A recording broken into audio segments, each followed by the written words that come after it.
예비사돈께서는 어떤 일을 하고 계시나요?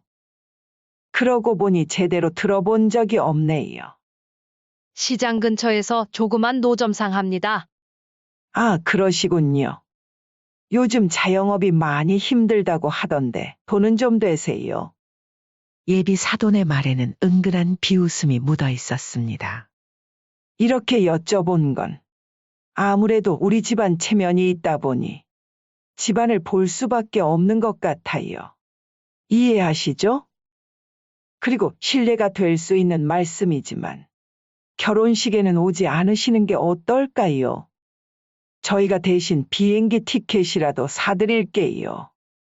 5박 6일 정도 좋은데 나가셔서 바람 좀 쐬고 오셔요. 순간 방 안이 조용해졌습니다. 경숙 씨는 자신의 귀를 의심했죠. 요즘은 부모님 없이 간소하게 결혼식을 하는 경우도 많더라고요. 특히 신부 측 부모님이 안 계신 경우도 있고요. 그 말이 채 끝나기도 전에 딸이 거들었습니다. 맞아요, 엄마. 요즘 그런 결혼식 많대요. 트렌드가 바뀌어서 저도 불만 없고요. 경숙 씨는 딸을 바라보았습니다. 딸의 눈빛에서 부끄러움을 읽었죠. 자신의 어머니가 시장 노점상이라는 사실이 검사가 된 딸에게는 치명적인 약점이 되어버린 것입니다. 오늘 이야기의 주인공은 올해로 68세가 된 한경숙 씨입니다. 가난한 시골에서 태어난 그녀의 기억 속엔 아직도 낡은 집의 모습이 선명합니다. 군데군데 뜯어진 장판과 곰팡이 핀 벽지, 비만 오면 꼭 양동이를 놓아야 했던 그 지붕 아래에서의 생활이 마치 어제 일처럼 생생합니다. 또 비가 새는구나. 경수가 양동이 좀 더 갖다 놓아라. 네, 어머니. 여기도 물이 새는데요. 시끄럽다. 그 정도는 알아서 해야지. 네 동생 자는데 조용히 해. 12살의 어린 경숙 씨에게 빗소리는 두려움 그 자체였습니다. 자신의 방은 늘 습기가 가득했지만 동생 진수의 방은 달랐죠. 부모님은 항상 동생의 방부터 선보았고 경숙 씨의 방은 늘 뒷전이었습니다. 하지만 주거 환경보다 더 가슴 아팠던 건 부모님의 차별이었습니다. 첫째였지만 여자라는 이유로 경숙 씨는 늘 부모님의 관심에서 멀어져 있었죠.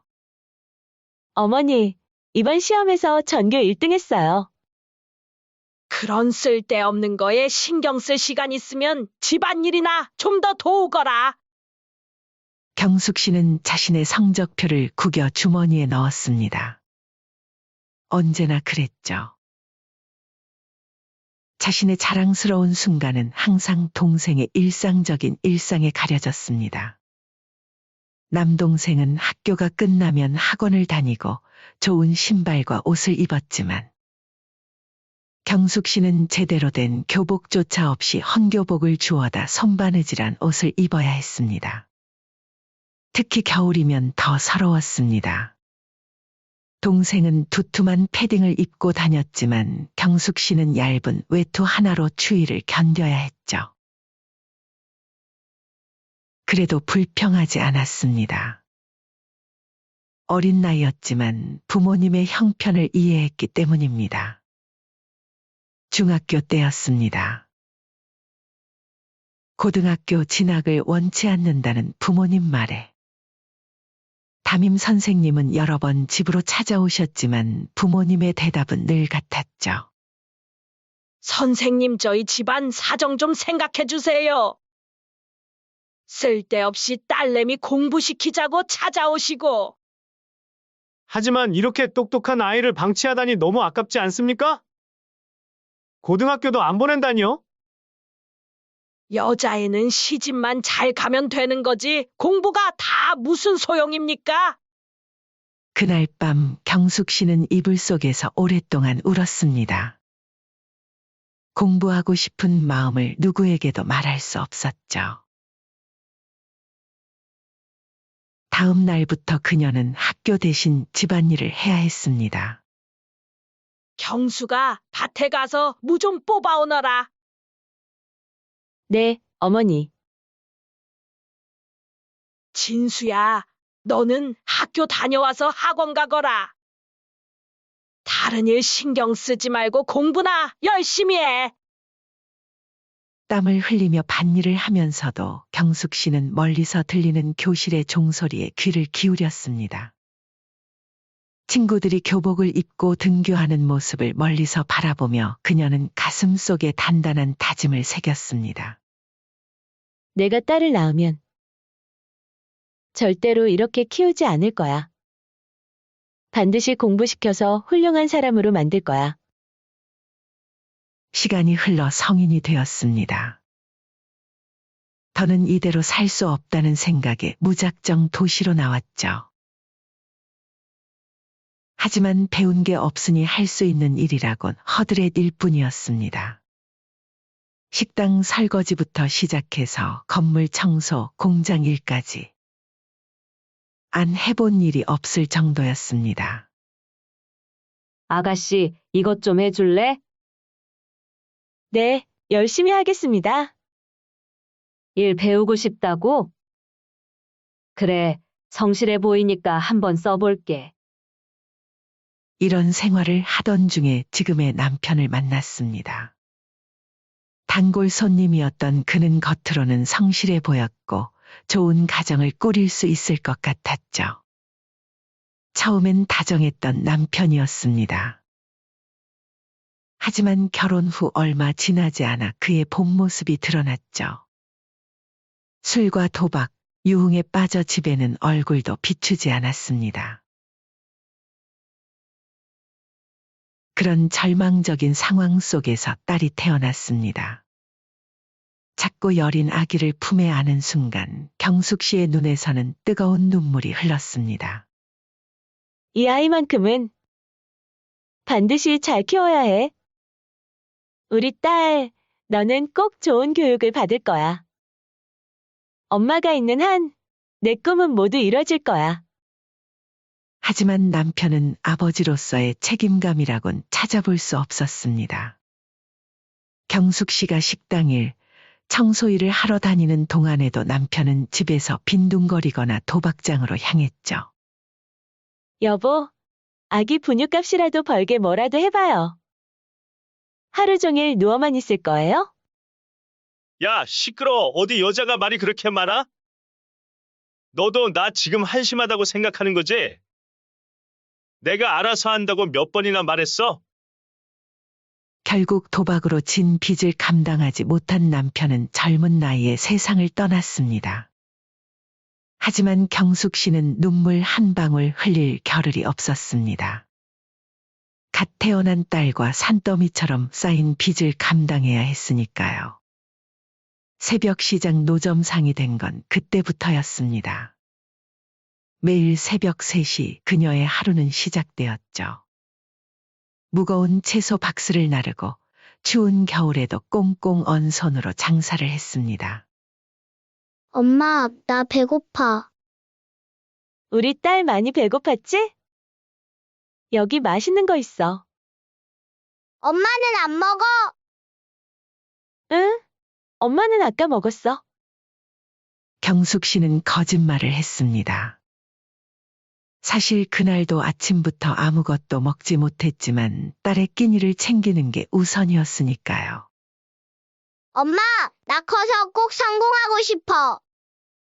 검사가 될 거야. 그래, 우리 딸. 꼭 될 수 있을 거야. 엄마가 이렇게 고생하는 거 다 갚을게요. 우리 딸, 기특해라. 그런 말 하지 마. 내가 잘 되는 게 엄마한텐 가장 큰 선물이야. 너는 너가 하고 싶은 거 하면서 살아야 된다. 그렇게 경숙 씨의 하루하루는 딸을 향한 사랑과 희생으로 가득 채워져 갔습니다. 하지만 그때의 그녀는 몰랐습니다. 이런 헌신적인 사랑이 나중에 어떤 결과를 가져올지. 그리고 그 사랑이 어떻게 배신으로 돌아올지를. 그렇게 시간이 흘러 결국 경숙 씨의 희생 덕분에 딸은 공부에만 전념할 수 있었고 결국 명문대 법대를 졸업하고 검사가 되었죠. 경숙 씨의 가슴은 날아갈 듯 기뻤습니다. 시장 사람들은 모두 경숙 씨를 부러워했죠. 어머, 경숙 씨. 딸이 검사 되었다며? 정말 대단하네. 개천에서 용났네 그래? 아이고, 고생 끝에 낙이 왔구먼. 이제 편하게 살겠어? 하지만 기쁨도 잠시, 딸의 태도는 점점 달라지기 시작했습니다. 처음에는 바쁘다는 핑계로 연락이 뜸해졌고 곧 만남마저 피하기 시작했죠. 엄마, 요즘 너무 바빠서. 주말에도 출근해야 해서. 그래도 밥은 먹고 다녀야지. 그리고 얼굴 안 본 지 너무 오래됐다 보고 싶네. 죄송해요. 다음에 시간 될 때 볼게요. 명절에도 딸은 오지 않았습니다. 처음엔 야근 때문이라고 했고, 다음엔 해외 연수를 핑계로 했죠. 경숙 씨는 대신 반찬을 담아 서울로 올라갔습니다. 딸, 엄마가 왔어. 내가 좋아하는 김치도 담가왔는데. 엄마! 왜 미리 연락도 없이 오셨어요? 깜짝 선물로 주고 싶어서. 제가 지금 중요한 약속이 있어서. 다음에 오세요. 현관문 앞에서 딸은 경숙 씨를 돌려보냈습니다. 손에 들고 있던 반찬 봉지가 천근만근 무거워졌죠. 시간이 지날수록 딸의 변화는 더욱 뚜렷해졌습니다. 직장 동료들과 어울리는 자리에서 어머니 이야기는 한 번도 하지 않았고, 가끔 오는 전화마저 자신의 동료들 앞에서는 받지 않았죠. 어머니는 어떤 일을 하시나요? 아. 그냥 주부예요. 딸은 시장 노점상이라는 말을 끝내 하지 못했습니다. 마치 그 사실이 자신의 치부라도 되는 것처럼요. 어느 날은 딸의 사무실 근처에서 우연히 마주친 적도 있었습니다. 경숙 씨가 반가워 손을 들어 인사하려는 순간 딸은 모르는 척 고개를 돌려버렸죠. 그러던 어느 날 딸에게서 전화가 왔습니다. 엄마, 다음 주에 시간 되세요? 그럼. 엄마는 늘 시간 되지. 그게. 제가 결혼하려고 해요. 아이고, 잘 됐네. 얼마나 귀한 사람이길래 한 번도 소개도 안 시켜주고 그랬어? 그게. 아직 엄마 얘기를 자세히는 말 안 했어요. 굳이 알 필요 없잖아요. 그게 무슨 소리니? 당연히 알아야지. 암튼 상견례 날 잡아야 하니까 그렇게 알고 계세요. 상견례의 날이 다가왔습니다. 경숙 씨는 평생 처음으로 고급 양장점에서 정장을 마쳤습니다. 손에 밴 시장 일의 흔적이 부끄러워 장갑도 새로 샀죠. 이쪽으로 앉으세요.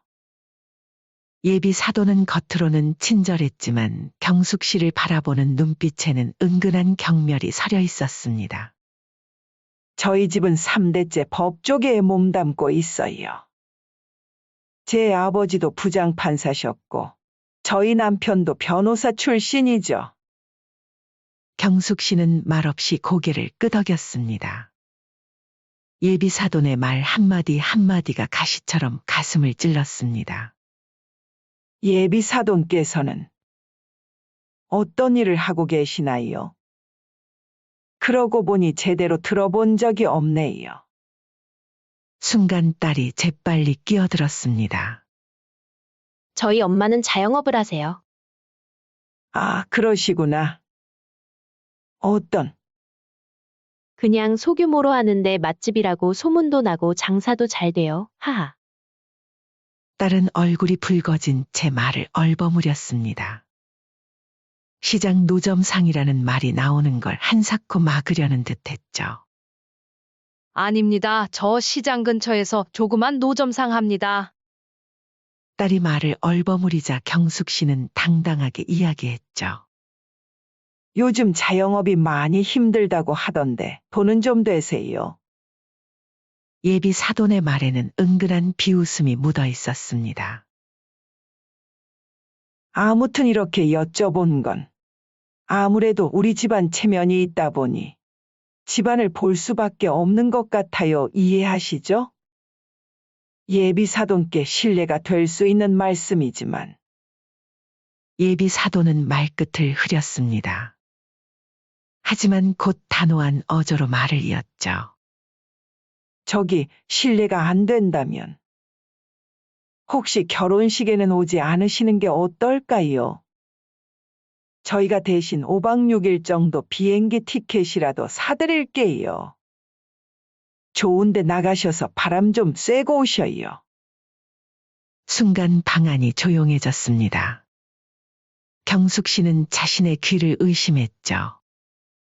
요즘은 부모님 없이 간소하게 결혼식을 하는 경우도 많더라고요. 특히 신부 측 부모님이 안 계신 경우도. 그 말이 채 끝나기도 전에 딸이 거들었습니다. 맞아요, 엄마. 요즘 그런 결혼식 많대요. 트렌드가 바뀌어서 저도 불만 없고요. 경숙 씨는 딸을 바라보았습니다. 딸의 눈빛에서 부끄러움을 읽었죠. 자신의 어머니가 시장 노점상이라는 사실이 검사가 된 딸에게는 치명적인 약점이 되어버린 것입니다. 그리고 한 가지 더 말씀드리고 싶은 게 예비 사돈은 미소를 지으며 말을 이었습니다. 결혼 후에는 신혼집을 저희 집 근처로 구할 예정이에요. 저희 가족 행사가 워낙 많고 바빠서 명절에도 시간을 내기 힘들 것 같아요. 이해해 주실 거죠? 그 말은 앞으로 명절에도 찾아오지 말라는 의미였습니다. 경숙 씨의 가슴이 찢어지는 것 같았죠. 그리고 혹시 축의금은 저희 가족 지인만 받아도 충분하니 주변 지인분들께 결혼식 초대는 안 하시는 것이 좋을 것 같아요. 저희 체면상. 네, 어머니 맞아요. 그게 좋을 것 같아요. 딸은 예비 사돈의 말에 적극적으로 동조했습니다. 어차피 결혼식 끝나면 서로 볼 일 없는 사이잖아요. 결혼식 때 한 번 더 본다고 달라지지도 않고. 경숙 씨는 천천히 자리에서 일어났습니다. 더 이상 들을 필요가 없었죠. 평생 딸을 위해 살았던 시간들이 주마등처럼 스쳐 지나갔습니다. 새벽부터 밤늦게까지 일하며 번 돈으로 딸의 학원비를 대던 날들. 추운 겨울달에 패딩을 사주기 위해 자신은 얇은 외투를 입고 지내던 시절. 딸이 검사가 되던 날 기쁨의 눈물을 흘리던 순간. 그 모든 것이 헛된 꿈이었던 걸까요? 네, 무슨 말씀이신지 잘 알겠습니다. 그렇게 하시죠.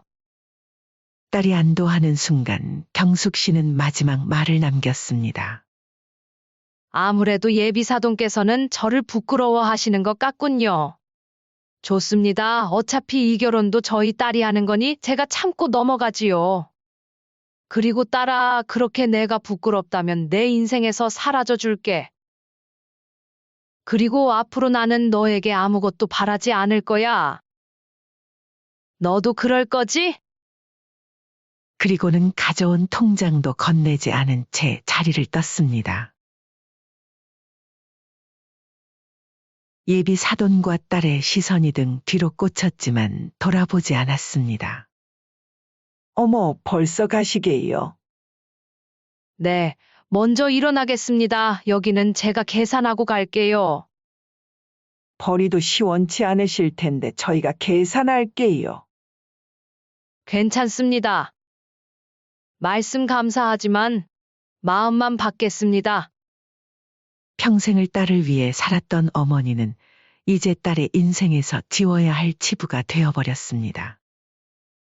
경숙 씨는 그날 처음으로 자신의 인생이 실패였다고 생각했습니다. 그 어떤 힘든 날도 굳게 묵묵히 버텨왔던 경숙 씨는 상견례 자리를 떠나자마자 마음이 무너져 내렸죠. 평생 딸 하나만 보고 버텨왔는데 딸은 나를 창피해하는구나. 그동안 자식을 위해 살아온 내 자신이 너무 불쌍해. 이제부터라도 나를 위해서 살아야 하겠어. 사실 딸이 알지 못했던 사실이 있었습니다. 어머니는 평생을 가난 속에서 살아왔지만 한 번도 그 가난을 숙명처럼 받아들인 적이 없었죠. 새벽 시장에서 장사를 하면서도 기회가 있을 때마다 다양한 일을 해왔습니다. 새벽엔 시장에서 노점상을 하고 점심엔 식당 설거지, 밤엔 사무실 청소까지. 하루도 쉬지 않고 일했죠.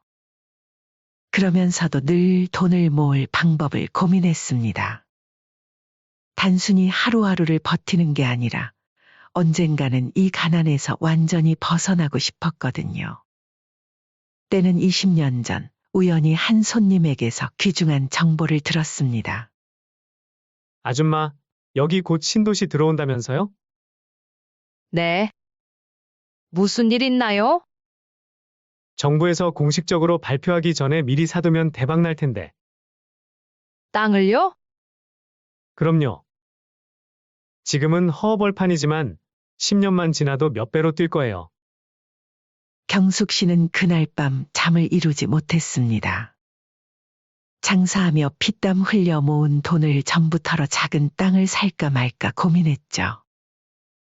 위험한 도박 같았지만 기회는 바로 여기 있다고 직감했습니다. 다음 날 은행에서 모든 돈을 빼고 적금도 해약했습니다. 주변에서는 미쳤다고 말렸습니다. 미쳤어. 그 돈이면 가게라도 하나 차리지. 허허벌판에 돈 묻는 거야 뭐야. 나중에 후회하지 말아요. 하지만 경숙 씨는 묵묵히 자신의 선택을 밀어붙였습니다.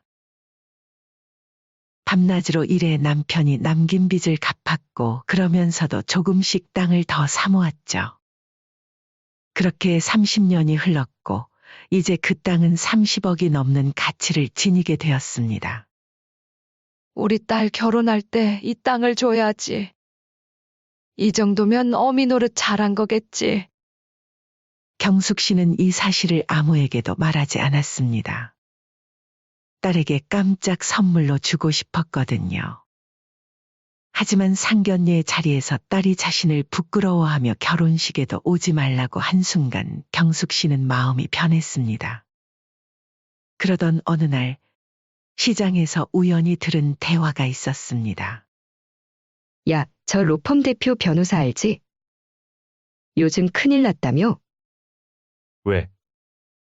뒷돈 받은 거 들통날 뻔했대. 에이, 설마. 진짜야. 수십억 대래. 경숙 씨는 귀가 솔깃해졌습니다. 그들이 말하는 로펌이 바로 예비 사돈이 운영하는 곳이었거든요. 며칠 동안 잠복 수사하듯 그들의 대화를 녹음했습니다. 판사 출신이라 다 무마된대. 역시 빽이 있어야. 근데 이번에는 좀 크게 걸렸다던데. 결정적인 순간은 예비 사돈이 직접 시장에 왔을 때였습니다. 거들먹거리며 시장을 둘러보던 그는 경숙 씨를 알아보지 못한 채 전화 통화를 시작했죠. 그래, 검찰 쪽은 다 무마됐어. 돈도 잘 받았고. 뭐? 증거? 다 없앴지. 그래도 불안하면 또 돈을. 경숙 씨는 이 모든 대화를 완벽하게 녹음했습니다. 그리고 바로 검찰에 제보했죠. 익명으로요. 며칠 후 뉴스에는 폭탄 같은 얘기가 돌았죠. 대형 로펌 대표 변호사 수백억대 비리 혐의로 정격 구속. 현직 검사들과 결탁해 불법 로비. 수임료 명목으로 뒷돈. 3대째 법조인 가문의 몰락. 예비 안사돈과 바깥사돈은 구속되었고 로펌은 문을 닫았습니다. 법조계가 발칵 뒤집혔죠. 예비 사돈 가족들은 하루아침에 나락으로 떨어졌습니다. 엄마, 딸이 찾아왔을 때 경숙 씨는 TV로 뉴스를 보고 있었습니다. 결혼 취소됐어요. 파혼됐다고요. 그래. 예비 시댁이 사기꾼이었어요. 평생 법조인 가문이라더니 그런 비리에 휘말리고 실망이에요. 근데 엄마, 이상한 소문이 있어요. 시장 상인이 결정적인 제보를 했다는데. 엄마는 누군지 아세요? 경숙 씨는 슬며시 미소를 지었습니다. 당연히 알고 있지. 내가 제보했으니까. 엄마가요? 너희들이 날 무시했지? 시장 노점상이라고. 근데 봐라. 너희들이 그토록 우러러보던 법조인 가문은 사기꾼이었고 그 사기꾼을 잡아낸 건 나였어. 딸은 할 말을 잃었습니다. 그리고 말이다. 너한테 말 안 한 게 있어. 나한테 30억짜리 땅이 있다. 뭐라고요? 내가 그토록 무시하던 엄마가 30년 동안 모아온 재산이야. 어떻게? 왜 미리 말씀 안 하신 거예요? 너는 나를 한낱 시장 노점상으로만 봤지? 너가 결혼하는 날 그동안 모아둔 재산을 너에게 주려 했어. 근데 나를 창피해하고 부모 대우를 안 해주는 자식에게는 줄 생각이 없구나. 딸은 눈물을 흘리며 무릎을 꿇었습니다. 엄마, 잘못했어요. 제가 너무 교만했어요. 너도 예비 사돈이랑 똑같다. 사람을 돈으로 판단하다 못해 부모까지 돈으로 판단해. 다시 시작해요. 제발. 제가 이럴 줄 알았으면 저도 그쪽 집안에 당당하게 나갔죠. 이미 너무 늦었다. 너의 밑바닥을 파버렸어. 보름 후면 이 시장도 정리하고 나는 떠날 거야. 너희가 원하는 대로. 엄마, 제발. 제발 한 번만 봐주세요. 이렇게 빌게요. 그동안 너가 부끄러워했던 엄마? 이제는 정말 사라질 테니 걱정 말아라. 그날 이후 딸은 매일같이 시장을 찾아왔지만 경숙 씨는 이미 사라진 후였습니다. 30억의 땅과 함께요. 검사 신분으로 어머니를 찾아보려 했지만 흔적조차 찾을 수 없었죠. 반면 예비 사돈 가족은 나락으로 떨어졌습니다. 수백억대 비리가 드러나면서 모든 재산이 압류되었고 화려했던 법조인 가문의 역사는 한순간에 몰락했죠. 이제 예비 사돈은 감옥에서 그들의 화려했던 과거를 그리워하며 무료하게 시간을 보내고 있을 겁니다. 딸은 어머니가 사라지고 난 후에도 시장을 떠나지 못했습니다.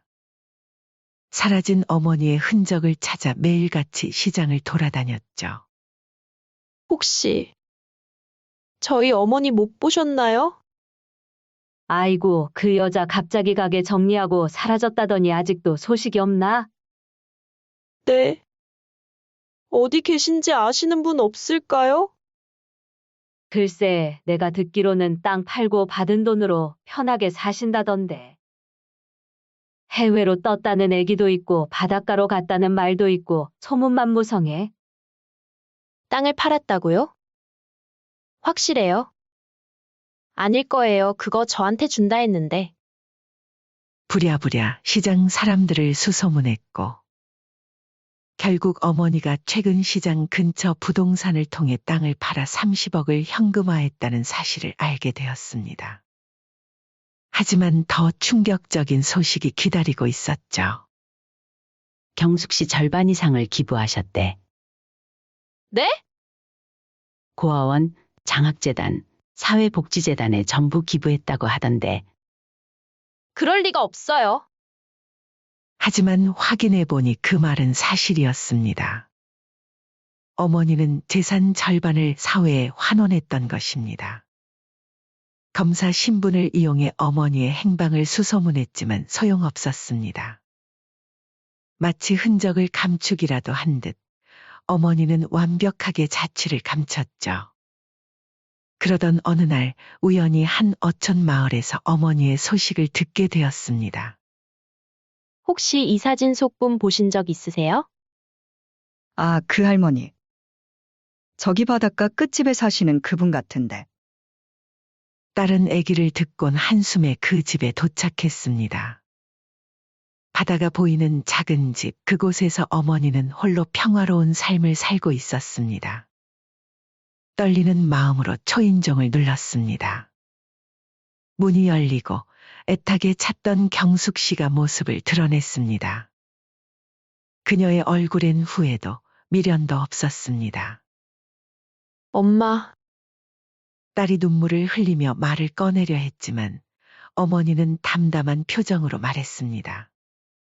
내가 원하는 대로 나는 내 인생에서 사라져줬는데 왜 또 찾아왔니? 엄마, 미안해요. 제가 잘못했어요. 그걸 깨닫기엔 너무 늦었구나. 어머니는 더 이상 딸에게 감정을 쏟고 싶지 않았습니다. 돌아가라. 나도 평생을 나무리에만 살다. 이제서야 내 인생을 찾았으니 나를 생각한다면 돌아가거라. 엄마 아직도 마음에 담아두고 계신 거예요? 저랑 같이 서울로 올라가요. 죄송해요. 나는 지금이 제일 행복하단다. 엄마, 왜 그 돈을 다 기부하신 거예요? 저한테 주실 수도 있었잖아요. 아직도 돈 타령이구나. 정신을 덜 차렸어. 더는 할애기 없으니 가보거라. 그리고 문이 닫혔습니다. 딸은 한참 동안 그 앞에서 서성였지만 문은 다시 열리지 않았습니다. 대답 없는 문 앞에서 딸은 깨달았습니다. 어머니의 기분은 단순한 선행이 아닌 자신에 대한 마지막 가르침이었다는 것을. 이제 딸은 화려했던 검사 생활을 접고 작은 변호사 사무실을 차렸습니다. 그리고 어머니처럼 어려운 이웃을 돕는 일을 시작했죠. 매달 고아원에 찾아가 봉사활동을 하고 장학금을 지원하고 무료 법률 상담을 제공했습니다. 어머니가 보여준 삶의 방식을 따라가려 노력했지만 이미 어머니의 마음을 돌리기엔 너무 늦었습니다. 어머니께서 기부하신 곳이 여기인가요? 네, 매달 꾸준히 찾아오시는 분이었죠. 혹시 요즘도 오시나요? 아니요, 얼마 전부터 발길이 끊기셨어요. 해외로 떠나셨다고. 딸은 이제 어머니를 다시 만날 수 없다는 것을 알았습니다. 자신이 어머니를 영원히 잃어버렸다는 것도요. 그렇게 매일 아침 딸은 어머니가 평생을 일해왔던 시장을 찾아갔죠. 이제는 어머니의 모습을 볼 수 없지만 그곳에 서 있으면 어머니의 따뜻한 마음이 느껴지는 것 같았습니다. 엄마, 이제야 알겠어요. 진정한 부자는 돈이 아닌 마음이었다는 걸. 제발 돌아와 주시면 소원이 없겠네요. 그렇게 딸은 매일 조금씩 성장했습니다. 어머니의 빈자리가 가르쳐준 삶의 진정한 의미를 배우며 차가웠던 자신의 마음도 조금씩 따뜻해져 갔습니다. 어쩌면 이것이 어머니가 바랐던 마지막 모습이었을지도 모릅니다. 비록 함께 있진 못하지만 딸이 진정한 삶의 가치를 깨달아가는 모습을. 한편 경숙 씨는 지금도 어디선가 일출을 바라보며 하루를 시작합니다. 더 이상 새벽 시장도 고된 노동도 없는 평화로운 삶. 어쩌면 이것이 그녀가 꿈꿔왔던 진정한 행복이었는지도 모릅니다. 이제야 알겠구나. 행복은 대단한 게 아니었어. 경숙 씨는 일출을 보며 미소 짓습니다. 마침내 자신만의 삶을 찾은 것처럼요.